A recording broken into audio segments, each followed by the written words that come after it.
Bonjour, aujourd'hui, je vais essayer de répondre à la question « Qu'est-ce que la dysplasie fibromusculaire ?» Cette présentation s'adresse aux patientes et patients atteints de dysplasie fibromusculaire et à leur famille. Elle s'adresse plus particulièrement aux patientes et patients nouvellement diagnostiqués ou qui auraient eu peu d'informations sur leur maladie. J'espère que les autres y trouveront des éléments utiles également. Elle pourrait enfin intéresser certaines et certains jeunes professionnels de santé désireux de s'informer. Les artères sont des vaisseaux sanguins qui conduisent le sang oxygéné aux organes. Vous pouvez voir ici à gauche le rein droit, en effet c'est des images en miroir qu'on montre d'habitude. À droite, l'aorte, le grand vaisseau qui conduit le sang aux organes, et entre les deux, l'artère rénale droite. L'artère rénale droite conduit le sang oxygéné de l'aorte au rein droit. Ceci est une artère normale, lisse, sans rétrécissement, sans irrégularité importante. La dysplasie fibromusculaire fait partie des maladies artérielles. La maladie des artères la plus connue, la plus fréquente, celle que l'on voit souvent chez des personnes plus âgées, est l'athérosclérose. Elle est principalement due à un mode de vie peu sain et à l'existence de facteurs de risque cardiovasculaire tels qu'un cholestérol élevé, une hypertension, un tabagisme, le surpoids et l'obésité. Ce n'est pas de l'athérosclérose que nous parlons aujourd'hui, mais bien de la dysplasie fibromusculaire, que j'appellerai désormais souvent par son acronyme DFM, une maladie artérielle certes moins fréquente mais certainement sous-estimée, typiquement retrouvée chez des femmes jeunes d'âge moyen. Alors la DFM en quelques chiffres, 3 à 6% des sujets apparemment en bonne santé ont des lésions de DFM rénale. Ça ne veut pas dire qu'ils ou elles sont malades, mais ça veut dire que des lésions minimales de cette maladie sont probablement assez fréquentes. Ces données viennent d'études chez les candidats au don de rein. Donc la DFM n'est sans doute pas rare. La DFM est typiquement retrouvée chez des femmes jeunes ou d'âge moyen. Dans les registres contemporains, l'âge moyen lors du diagnostic de DFM est de l'ordre de 50-55 ans. C'est la fourchette. Cependant, la DFM peut aussi être retrouvée chez des enfants, garçons et filles, chez des hommes, quand même 10 à 20% des cas, avec davantage de formes focales, on va en parler plus tard, et également chez des patients plus âgés. La lésion typique de la DFM est le collier de perles. En français, on parle aussi parfois de lésion en pile d'assiette. Qu'est-ce que le collier de perles? Une succession alternée de dilatation et de sténose, c'est-à-dire de rétrécissement du vaisseau. En réalité, il existe deux formes de DFM. La plus fréquente, caractérisée par l'existence de ce fameux collier de perles justement, est la DFM multifocale. Et puis, il y a la DFM focale, qui, comme son nom l'indique, est caractérisée par un rétrécissement de type focal, c'est-à-dire localisé, plus court ou plus long. Ici, vous en voyez un très court.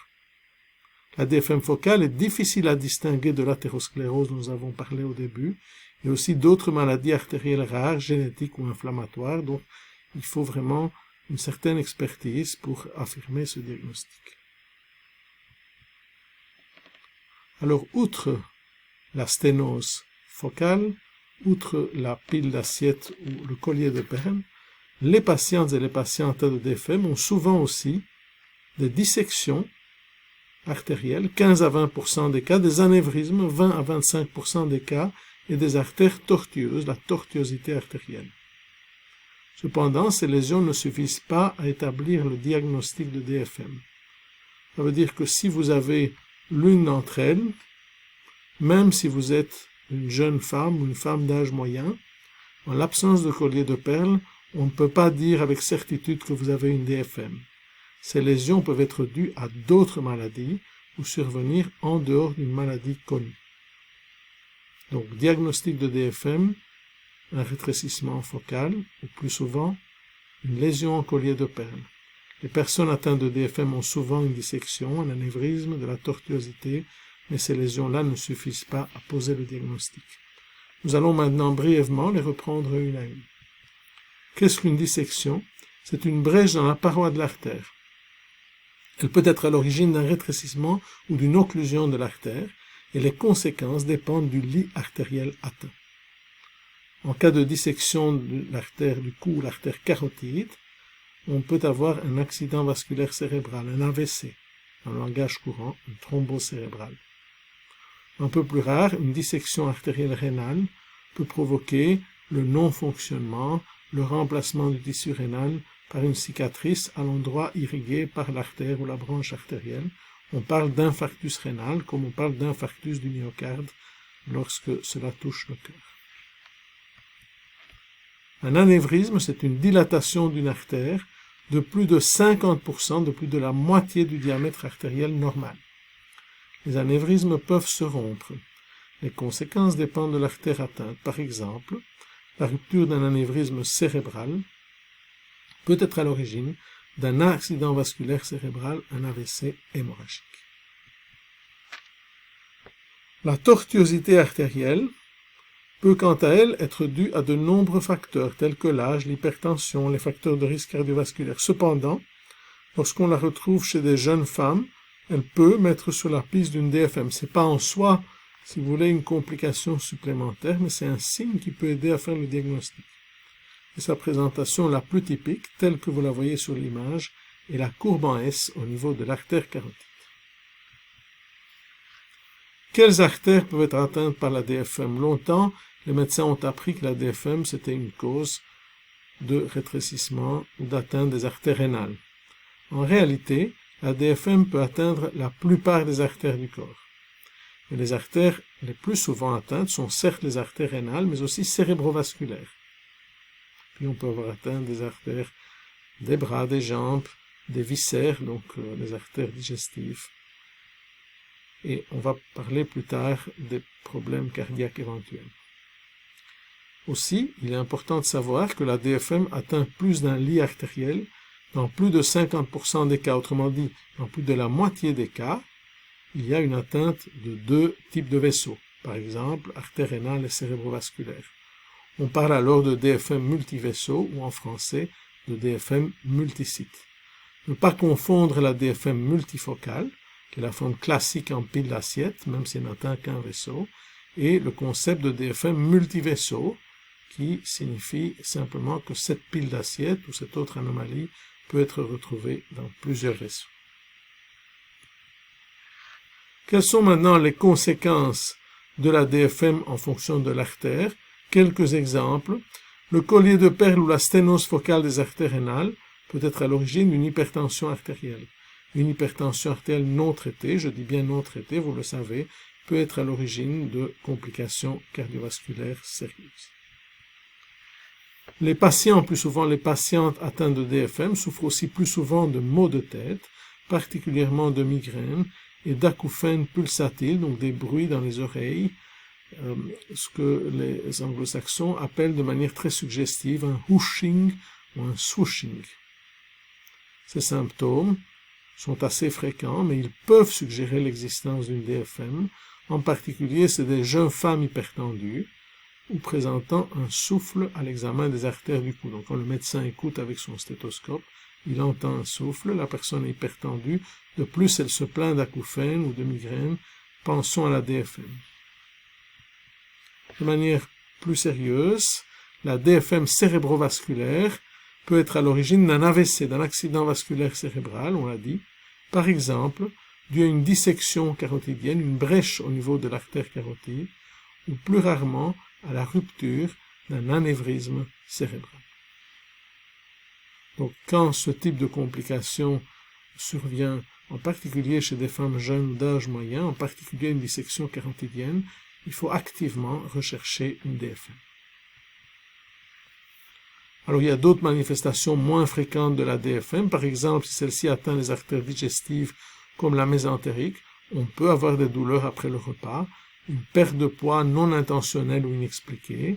Si elle atteint les bras ou les jambes, on peut avoir des douleurs lors de l'exercice, de la mobilisation des bras ou de la marche. Mais beaucoup de ces lésions, en fait, ne donnent pas de symptômes. De manière générale, il faut bien se rendre compte que tout ceci n'est que la partie émergée de l'iceberg. La plupart des cas de DFM sont et resteront vraisemblablement asymptomatiques, c'est-à-dire ne donneront pas de symptômes ou de complications. Néanmoins, on a vu que la DFM peut atteindre tous les vaisseaux et qu'il y a souvent des atteintes de plus d'un vaisseau. C'est pourquoi les auteurs du consensus international sur la DFM que nous avons coordonné avec le professeur Heather Gorney de Cleveland ont établi que quelle que soit l'atteinte artérielle initiale, les patients atteints de DFM devraient bénéficier au moins une fois dans leur vie, idéalement au diagnostic, d'un angioscanner ou d'une angio-IRM allant du cerveau au bassin pour explorer les principaux vaisseaux et rechercher non seulement une autre pile d'assiette, mais aussi et surtout un anévrisme, une dissection qui pourrait bénéficier d'un suivi, devrait bénéficier d'un suivi, voire d'une intervention. Alors il y a une autre entité qui est la dissection coronaire spontanée, en anglais Spontaneous Coronary Artery Dissection, d'où l'acronyme SCAT. Alors dans dissection coronaire spontanée, vous entendez d'abord coronaire. Les artères coronaires sont les artères qui entourent et irriguent le cœur. Et puis vous entendez le mot dissection. La dissection, on l'a dit, c'est une brèche dans une artère. Ici, une brèche au niveau d'une artère coronaire. Une brèche au niveau d'une artère coronaire peut entraîner un infarctus. C'est une cause sous-estimée d'infarctus du myocarde, de crise cardiaque, le plus souvent chez des femmes jeunes ou d'âge moyen. Vous voyez, c'est un peu comme pour la DFM, des femmes jeunes ou d'âge moyen qui vont avoir une dissection coronaire ou un SCAT. Alors pourquoi nous en parlons aujourd'hui? C'est parce que les personnes qui ont souffert d'un SCAT, d'une dissection coronaire, ont, dans 30 à 60% des cas, des lésions de DFM d'autres artères, artère rénale, artère des jambes, artère du cou. Quel type de DFM? Une DFM multifocale, la pile d'assiette, puis aussi d'autres anomalies artérielles. Par exemple, sur l'image, vous voyez au niveau de l'artère rénale droite une pile d'assiette, et à gauche, l'artère splénique, c'est-à-dire l'artère qui irrigue la rate, a un anévrisme, une dilatation. Alors moi ici, j'ai été très prudent, j'ai dit qu'elle présente des lésions morphologiquement identiques. Ça veut dire même un expert ne peut pas les distinguer d'une DFM classique, mais nous ne savons pas si c'est exactement la même maladie. Nous ne savons pas s'il faut mettre un signe égal entre SCAT et DFM. Ce qui est important de savoir, c'est que les lésions de DFM des artères autres que les artères du cœur, en cas de SCAT, tendent à être moins sévères que chez les personnes atteintes de DFM sans SCAT et engendrer moins de complications.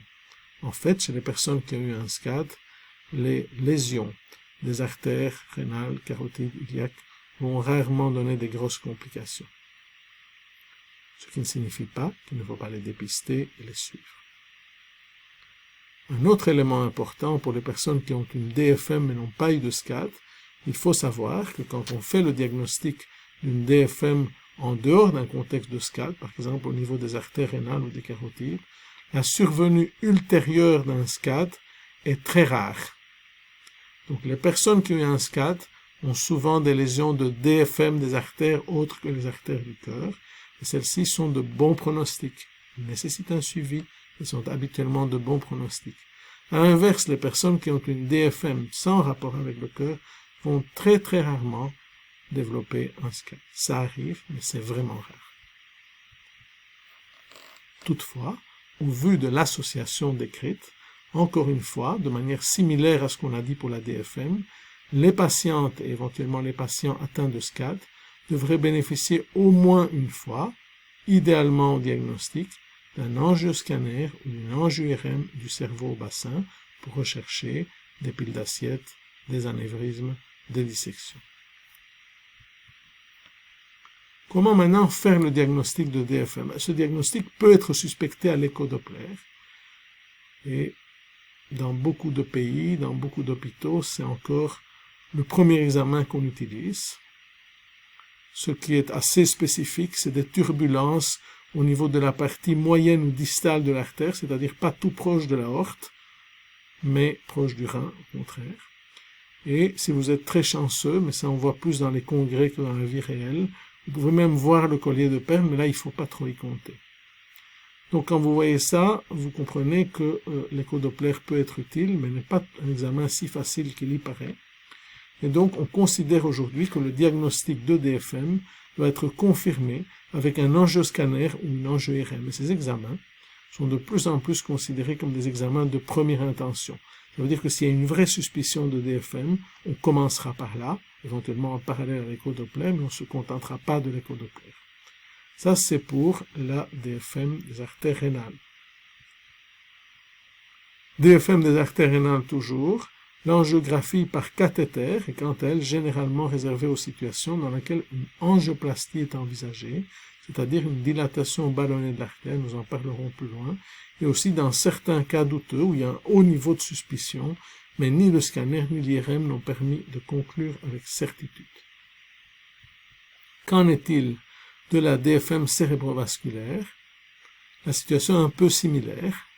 On recommande en première intention, en premier choix, a fortiori même, l'angioscanner ou l'angio-IRM plutôt que l'écho-Doppler. Pourquoi? Parce que la DFM des carotides, qui est la forme la plus fréquente, est souvent très haut située, à l'entrée du vaisseau dans le crâne, et ça on a du mal à détecter par écho-Doppler. On a aussi du mal à détecter la DFM vertébrale, et alors on ne pourra pas voir d'éventuels anévrismes cérébraux, qui ne sont pas les plus fréquents, mais qui sont quand même bien sûr importants à dépister dans ce cadre. Et donc, l'angioscanner et l'angio-IRM sont les premières modalités de détection d'une DFM cérébrovasculaire. Il ne suffit pas de dire on a fait un écho-Doppler, il est négatif et s'arrêter là. Qu'en est-il maintenant du traitement? D'abord, il y a le traitement médical. Le traitement médical repose encore toujours aujourd'hui sur des opinions d'experts. Il faut bien entendu traiter l'hypertension artérielle avec des médicaments lorsque celle-ci est présente. Il faut traiter les migraines et les vasoconstricteurs, comme par exemple les triptans, sont à éviter. Il faut discuter de donner de l'aspirine à faible dose, au cas par cas. En fait, on la donne souvent, surtout en cas de dissection ou en cas de DFM cérébrovasculaire plus importante. Le sevrage tabagique est bien sûr toujours une bonne chose, mais c'est particulièrement le cas chez les personnes atteintes de DFM, car le tabac a été associé à une progression de la maladie avec des formes plus sévères nécessitant des interventions et aussi un risque accru d'anévrisme. Qu'en est-il maintenant de l'angioplastie? Qu'est-ce que c'est l'angioplastie? C'est une dilatation d'un segment d'artère rétréci, sténosé, à l'aide d'un ballon endovasculaire. Donc on introduit un cathéter, c'est une artériographie par cathéter, et là on monte un ballon qu'on va gonfler pour dilater l'artère au niveau de la pile d'assiette ou du rétrécissement focal. Pourquoi on en parle? C'est parce que chez les patientes et les patients hypertendus avec une DFM rénale, l'angioplastie mérite d'être envisagée. En effet, elle est susceptible d'améliorer le contrôle de la tension artérielle ou même de guérir l'hypertension. Alors, quand va-t-on recommander une angioplastie rénale en cas de DFM? Particulièrement en cas d'hypertension récente et ou chez des patientes jeunes. C'est là que la probabilité de guérison ou d'amélioration substantielle est vraiment la plus élevée. En cas aussi de situation où l'hypertension résiste au traitement, d'échec du traitement médical, d'effets secondaires des médicaments. Et puis il y a des indications plus rares, comme une dégradation de la fonction rénale, mais c'est pas fréquent dans le contexte de DFM, ou une diminution progressive de la taille des reins. Message important, c'est que le stenting, le fait de mettre un stent, un ressort auto-expansible dans l'artère après l'avoir dilaté, est généralement contre-indiqué. Donc, quand vous entendez des gens qui ont un rétrécissement d'une artère coronaire, justement d'une artère du cœur, ou même qui ont une athérosclérose avec un rétrécissement des artères rénales, souvent on met des stents. Ici, c'est contre-indiqué parce qu'il n'y a pas de bénéfice démontré, et en revanche, il y a un risque augmenté de complications, telles qu'une thrombose du stent. Le stent est cailloté, il se bouche, il se tord, une torsion ou même une rupture de stent. Il y a des cas rapportés. Et donc, sauf situation particulière, par exemple, il y a une petite brèche qui est créée lors de l'intervention, en principe, c'est l'angioplastie simple au ballonnet, sans mise en place de stent, qui est recommandée en cas de DFM. Alors, utilise-t-on encore la chirurgie ouverte classique en cas de DFM rénale? Seulement dans certains cas, des échecs répétés de l'angioplastie rénale, après 2 échecs d'angioplastie au ballonnet de dilatation ou en cas de nouvelle récidive, on peut envisager une chirurgie dans des centres experts. En cas de lésion complexe de la bifurcation artérielle rénale, donc l'endroit où l'artère rénale principale se défait, et d'atteinte des branches, et aussi en cas de rétrécissement de sténose associée à des anévrismes complexes. Donc, assez peu d'indications aujourd'hui, mais quand même des bonnes indications pour la chirurgie.